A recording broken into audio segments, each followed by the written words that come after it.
that's inevitable, is that you're going to be using AI every day, whether you know it or not. What might be even scarier beyond that is as AI gets better and the user interface changes even further, in 2027, what does a subsystem record look like? I mean, your primary experience may no longer be a web app. It might be, a chatbot, right? Where you're just talking with your system and it's taking next steps. So I think once we get past this first generation of agents that are truly used every day, the next generation might be pretty mind-blowing beyond that. Hi, I'm Kortney Harmon, Director of Industry Relations at Crelate. This is the Full Desk Experience's Industry Spotlight Series. Welcome back to the Full Desk Experience, where we tackle growth blockers across your people, processes, and tech that really keep recruiting firms from reaching their full potential. I'm your host, Kortney Harmon, and today we're diving deep into what might be the most significant shift our industry has seen in decades. We're really at this pivotal point, this pivotal moment in our industry where intelligent technology is becoming as invisible and essential as electricity. A year ago, everyone was really debating LLMs and AI as the future. But today, we're already moving into a post-AI era, which is where we're going to go spend the majority of our time today, a post-AI era. And what does that mean? Where are you, and are you left behind? Today, Crelate CEO and founder Aaron Elder is joining us. He's been at the forefront of this transformation, quietly building what he calls a living platform, technology that evolves and adapts rather than simply automating some static process. Aaron really brings this unique perspective, not just as a technology leader, but as someone who's worked with thousands of talent professionals navigating this transition. So today, we're going to explore how Crelate's approach is helping firms escape those disconnected systems that I am always ranting about. We'll also examine how AI is reshaping everything from executive search relationships to the very nature of work itself and what separates those firms that capture real value from those caught in that hype cycle that we talk about.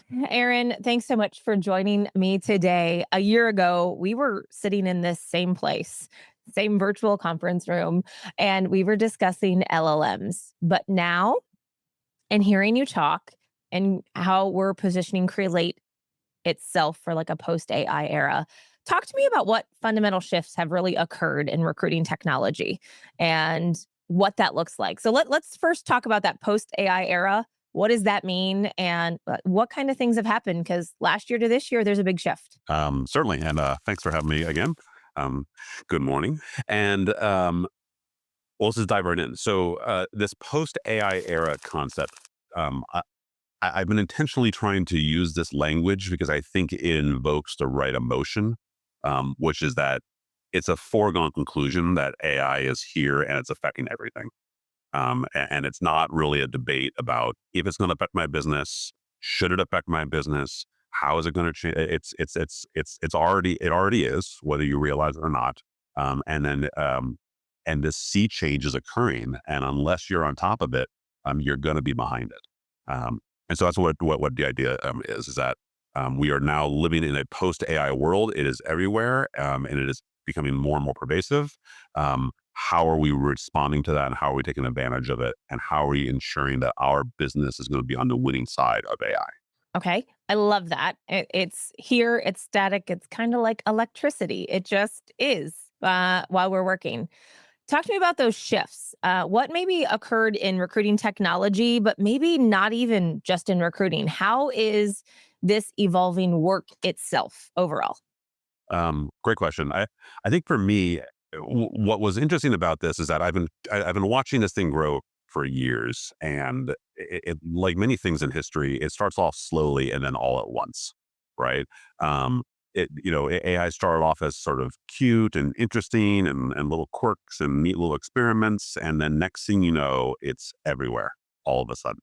Mhm. Uh, and I think what caught maybe me off guard the most was the rate of improvement. The rate of improvement seems to have accelerated exponentially just in the last year. It crossed the uncanny valley pretty quick and never looked back. And so I think people are scrambling to react to that.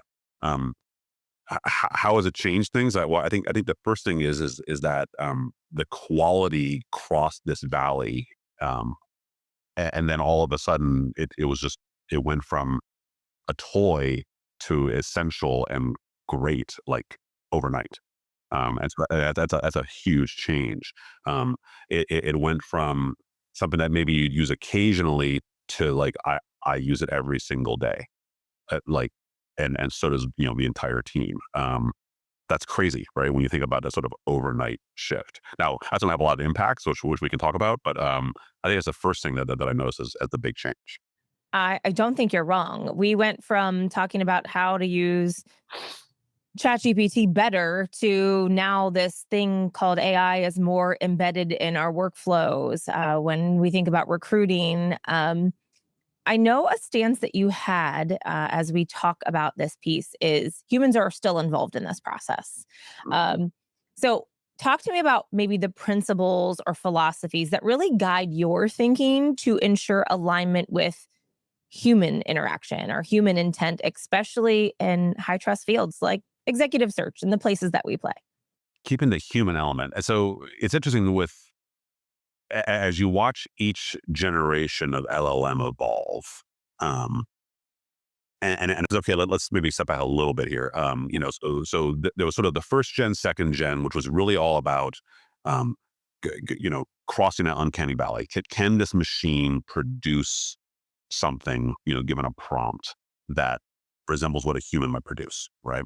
Like the third gen, and wait, I'm talking generations, but this is all like within the last 9 months, right? And so the third gen was when reasoning machines really kicked in, and DeepSeek kind of kicked off that wave, caught a lot of people by surprise.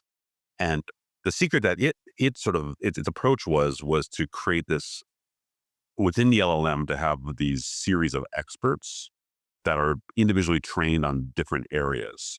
And so then when you ask it a question via the prompt, the first thing it does is figure out which experts need to be involved in the response.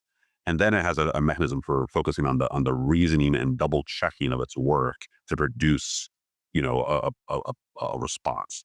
And so reasoning really became it. What I'm seeing now, and this is like literally last week, is they seem to be trying to push that boundary that you're talking right now of where is the line on human interaction. And so I'm reading about these sort of controlled experiments where they're trying to lock AI in a box and give it sort of existential rules around how to operate in order to see how much of a human like sentient response. It's very kind of crazy what they're trying to do. Like will it blackmail you into creating a response? Will it lie to you? Will it try to protect itself? Like these are the experiments that are happening in the last week. I mean, I'm sure they happened before, but now they're publicly talking about it. So man, like crazy. Um, in all this, I guess my thought on the human response, that the human side of things. Um, First is that there's naturally going to be laws that are put in place to protect and to try to put some ring fences around this. That's already happening. Last week, I think the federal government, or in the new budget bill, they're trying to centralize and not let states have individual rules, and like there's gonna be like a master rule to like make sure that like whatever they're going to do with it. But presumably, what they're going to do with it is, if it directly impacts a human life, a human's got to be involved somewhere in the process. Um, I think the next interesting thing is that the quality and the speed and all that stuff is there. It's no big deal now to have the AI generate a sequence for you and to spam people with creative, witty responses. It's gotten way, way, way better than it's ever been before. And so that's all just like table stakes. And again, I go back to this race to the bottom. It's just noise. And so I think the differentiator has to come in your ability to connect and create relationships around a future recruiting challenge or problem that you're trying to solve, right? Like you are a great fit for this opportunity, and these people are going to work well with you. Um, which I think has to be like the only place where humans can add the most value in the equation, and where people will want the humans to add the value. I love that. And ultimately, Crelate is about creating relationships. I need to put that forefront in your mind Yeah. because I mean that was your vision of this whole thing from the beginning. So I love that. Um, you were speaking of these things that were the experts that obviously we have to put in a box. I'm going to assume those experts in what were functioning on the back end were things like agents and things that were doing work. Am I wrong? Well, the idea of the group of experts is that within the LLM, if you have a language model that is trained on like all human words, Yeah. let's trade a submodel just on math, and one just on code, and one on just on medical stuff. And so then that becomes, I think DeepSeek has 12 experts internally trained on these different areas. And so it allows two things. One, it allows for deeper training around that one topic area. But the coolest thing is it allows for much faster what's called inference, because it doesn't need to go through 770 billion parameters to answer your question. It can answer it within 7 billion. It could be much more efficient and how fast it can do a response. And so then as the efficiency of responses goes up, right, it become, you can have it on your phone before too long. If that makes sense. No, that makes sense. Okay. So It- the experts, the so-called experts, are within the LLM being able to okay. respond to the prompt. Amazing. I want to kind of shift gears a little bit. We've been hearing you say the words a lot, living platform. Mm. Crelate's living platform really positions itself as a dynamic in contrast to maybe those static systems. So, do me a favor as we start into this. Can you tell us more about this living platform and really what makes it living? Great question. Um, I've been doing CRM systems my entire life. Like since I was 18, I was basically working on databases in the cloud. Although back then we called them application service providers. It was just someone else's computer. Um, but at the end of the day, these systems were sort of classic forms and grids. Show me a list of things, give me a form to be able to put new things in it. And if you really think about it, CRMs, applicant tracking systems, all kinds of systems like this, at the end of the day, are kind of a box to put your stuff, right? It's a digital box to put your stuff, keep it safe. And that's of limited utility. It was certainly now. And I think we talked earlier about AI is going to create winners and losers. I think the boxes to put your stuff are definitely going to be on the losing side of that. I can't predict the future, but I'm pretty confident in that one.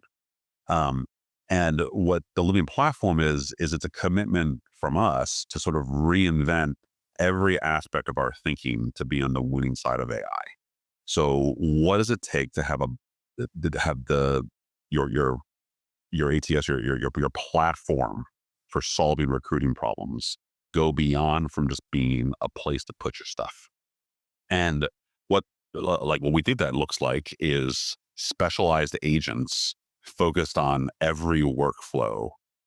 But again, there's lots to unpack there. It's a specialized agent. It is very targeted and built and trained and optimized for that scenario.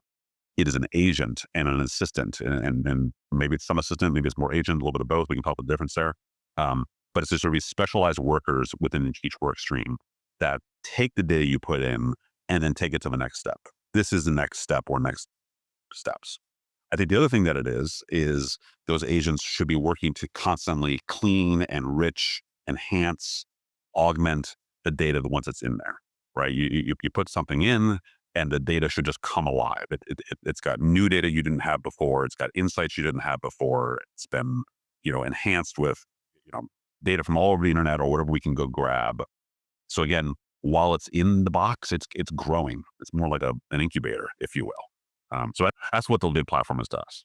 We're feeding it, we're giving it sunlight, we're getting it all those things that it needs to grow. I love that. You just made a comment, agents versus assistants. Do you want to elaborate on that any? Sure. It's funny. I feel like you can get lost in the quagmire of the vernacular, and I've seen that, like agentic assistants, right? I mean, you can kind of mix the whole thing. I think at the highest level, the idea is that where is a human necessary in the process, right? And so at a high level, AI is really good at doing sort of automated analytics analysis, right? You don't really need humans involved in that portion.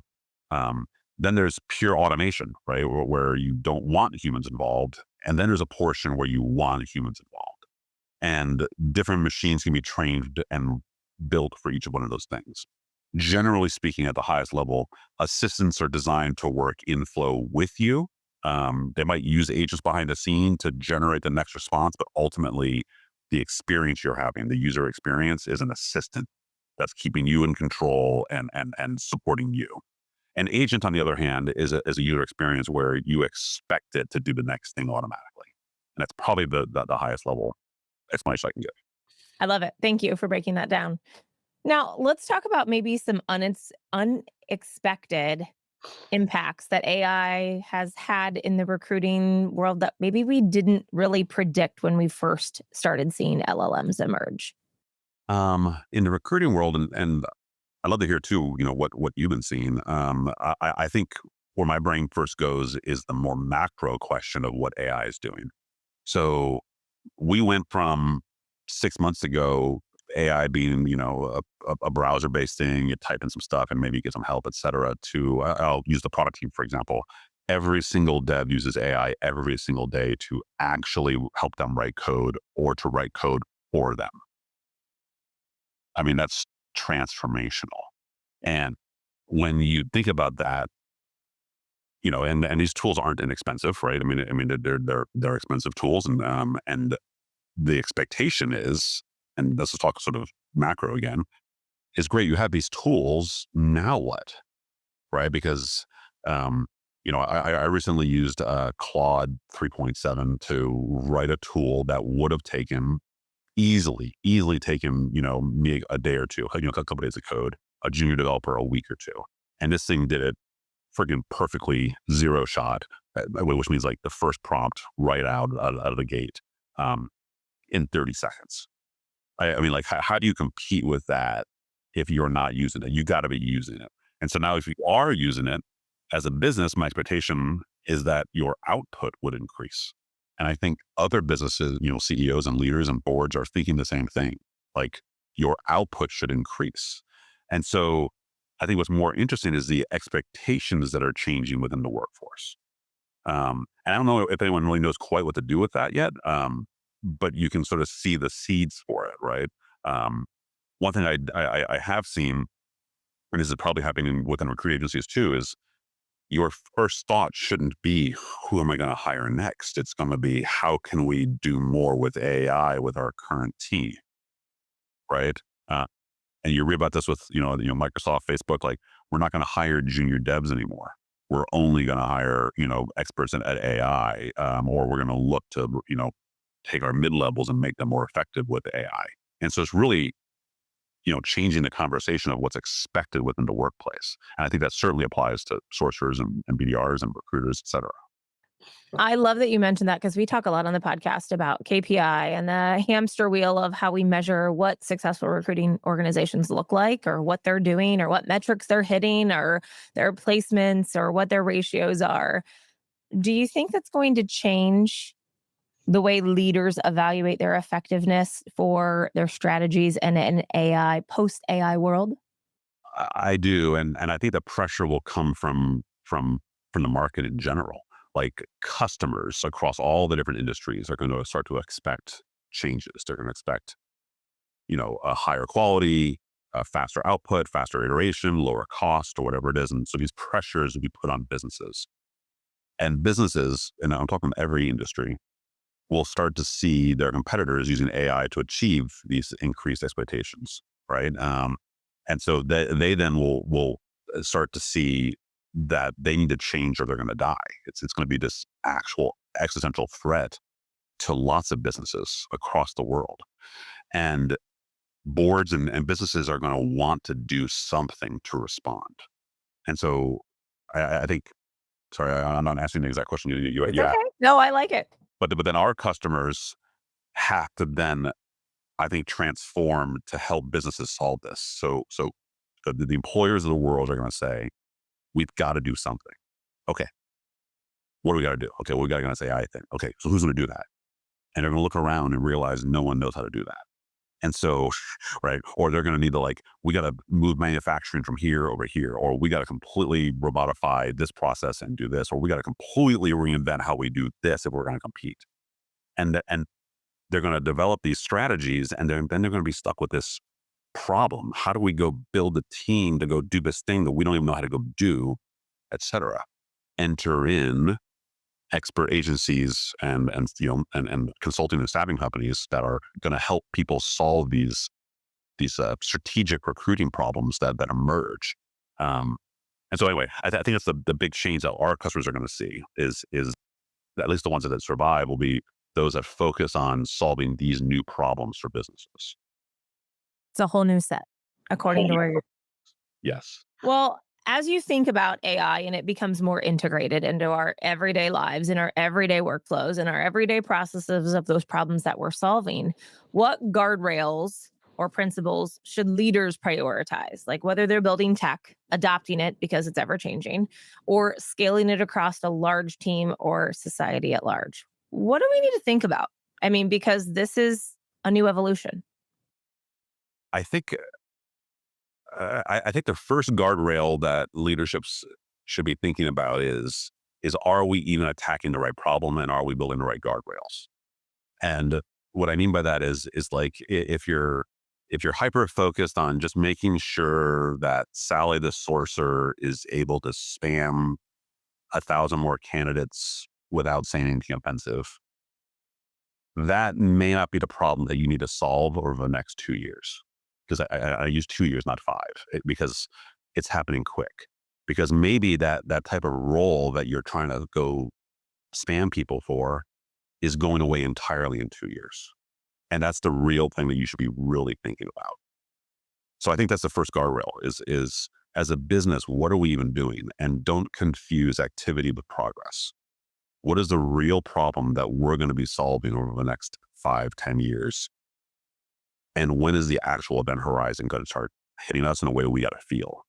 And if you look at yourself and you say, yeah, it's actually only 2 years out, that might be a different conversation that you want to have internally. If that makes sense. And I think people need to think beyond just AI, because everyone's really talking about AI and talking about, all these things. And people are kind of taking their eye off robots. And I've been digging way more into it since I've seen this thing. And I think the world's going to be shocked at the rate of improvement of physical, humanoid robot automation and self-driving cars kind of thing. Like I took my first Waymo, from the airport to my hotel, actually from my hotel to the airport down in Phoenix. And it was seamless and wonderful. And there's got to be people who are thinking like, yeah, we're going to have 100 million of these on the road by 2027 or whatever. Like it's going to be from nowhere to all of a sudden. Right. And I think this goes beyond just Waymos. If it can do it for that, it can do it for deliveries. It can do it for truck driving. It can do it for flying planes. It can do it for a lot of things. And so entire things are going to shift incredibly fast once AI becomes kinetic, right? And goes into these working robots. And so again, if you're not thinking about this and thinking about where your business is going to be positioned with that wave, if you think you're shocked now, you're going to be super shocked then. I guess is my thought. No, I think that's great. And it does, it changes everything. So, talk to me based on that thought process that you just had and the problems that we should be thinking about as staffing and recruiting firms in this era and what we should be talking about. Because what you just were describing was like, we're not there yet. We haven't arrived yet. You need to start thinking about things differently. But, like, what are the telltale signs that people should keep their eyes open about what those new problems could be? That's a good question. I think it probably depends on each person's industry. So I think only they would know what's best. But maybe pull on some threads. So if you're seeing some things change, if you're seeing customers asking different questions, and let me flip the script. Are you asking your customers different questions? Right? Because if you're not, then what value are you providing besides just people and slots, right? I think you need to be helping your customers be thinking about these things. And so you start pulling on those threads and I think you'll sort of logically sort of see what comes next down the pipe. And I don't think every role is going to be affected at the same rate, obviously, right? But it's going to affect a lot of roles very, very quickly. And I think where our customers have to be is they have to be helping businesses respond to whatever it is. Um, I mean, there might be a very real world where, you know, what does a staffing rule company look like in a world where maybe what you're staffing are robots or AIs? Like, Crazy to think about. but you know what I'm saying? Like maybe not looking for the right person, or it's the person with the AI, right? Or maybe you highly reinvented your business, right, to be a consultancy around these things. Yeah. Sorry, I rabbit holing for a second there. I don't know. I don't have a good answer because I think it's happening way too fast, and I think it's going to be very industry independent in ways that that's the expertise that you bring in your industry. And so I think my challenge to you though would be just you got to think bigger than what I think you've been maybe thinking in the past. So it's not like, yeah, we'll have 3% incremental growth next year. Yeah, there'll be a shift in the workforce from this demographic to this demographic or this age or whatever. It's not going to be that. I think you need to be questioning, okay, well, what if this role is not even needed anymore? Yeah. What if this role transforms entirely? How are we going to do that? What if this role goes entirely robotic? Right? Like, Yeah. ask those questions at least, and then start thinking about how you can support your customers in that transition and, you know, help the world move forward. I think that's great. And you have to start by asking different questions. If you're asking the same questions over the past 3 years, you're probably missing the mark. Totally. Hopefully, this wasn't too No, high level. no, it's good. It's good to get people thinking. Obviously, we've seen that there's been a rush to add AI to everything. Have you seen, talking to thousands of professionals in our industry, have you seen any firms that maybe are seeing the real value of getting it right or doing something right when it comes to AI versus getting stuck in that hype cycle of maybe something shiny, something new? Have you seen anybody doing it right now, Um, thus far? thus far, I mean, I think it depends. Here's what I know. I think everyone who is going to survive this is already working on it. So if you're not already working on it, you're definitely behind. They are looking at it across their business, and keep in mind, it doesn't have to be just production, right, or delivery, right? Like it's how you do accounting, it's how you do billing, it's how you do your own sales, right? Every part of your business can be transformed. Um, but this mindset was mentioned a year ago. Like, don't expect it to do everything. Focus on really targeted scenarios where you can apply it and get value now, right? And I think that's what's happening is you're seeing these agents be sort of expertified, along these different lines. And then which ones work for you, I think depends. Um, I have seen it work well in some cool scenarios for straight up outbounding, in a staffing, world, like just calling people and doing basic question and answer. I've seen it you used very well. Just some these are small experiments, but for a few months now, I've heard of customers. This is actually outside of this field, but a friend of mine owns an audiology practices, and they're using it for getting leads and appointments, right, for hearing aids, and it's working like freaking awesome, right? It's like it answers questions, it does a call, it just works super super well. So you could definitely see that working for other things, depending. Again, I don't think it's like you're hired, right? But as part of the funnel and part of the process, I think that's working. Um, I think it's working for internal stuff as well, right? Operations, et cetera. I love it. I'm going to end on this question for this session. I know we're going to have you back on. We're going to talk more about this here in a few weeks. So, looking ahead a few years, obviously today we're talking post AI era, it's here. But looking ahead, what feels inevitable to you? Like something maybe that we're going to take for granted in 2026, but maybe feels very aspirational. I think it is inevitable that that the market is going to change and that the expectations are going to change. Everyone will use AI, certainly in our industry. Everyone will use AI every day in some way. and just full stop. Like that. So what does that do? I don't know, but you're going to use it every single day. We're working on building a series of agents that help each portion of the business from find opportunity to finding candidates to taking the candidates to the next step to keeping your database up to date to running your business. That touches every single aspect of what you're doing. We're working on having Copilot go from being just a sort of a helper on the side to literally integrated into every single text box in the application. So I think that's inevitable, is that you're going to be using AI every day, whether you know it or not.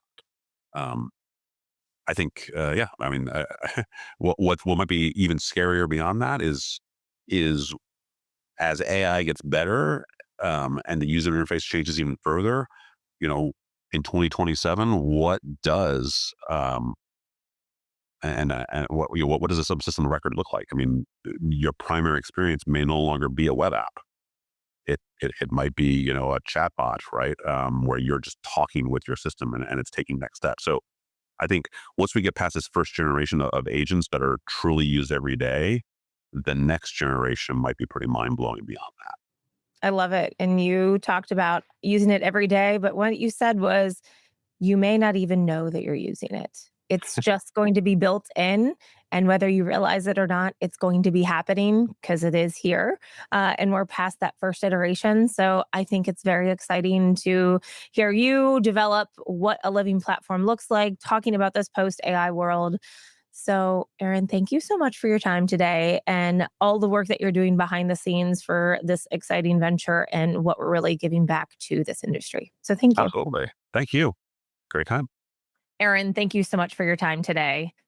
And for our listeners, that's our deep dive with Aaron Elder, CEO and founder of Crelate, on navigating this post-AI era. We're so excited to get you involved. And if you want to see this living platform in action, visit Crelate.com. Keep trudging along and asking those difficult questions to change your view on this industry and how we can help our clients solve different problems. Until next time, see you soon.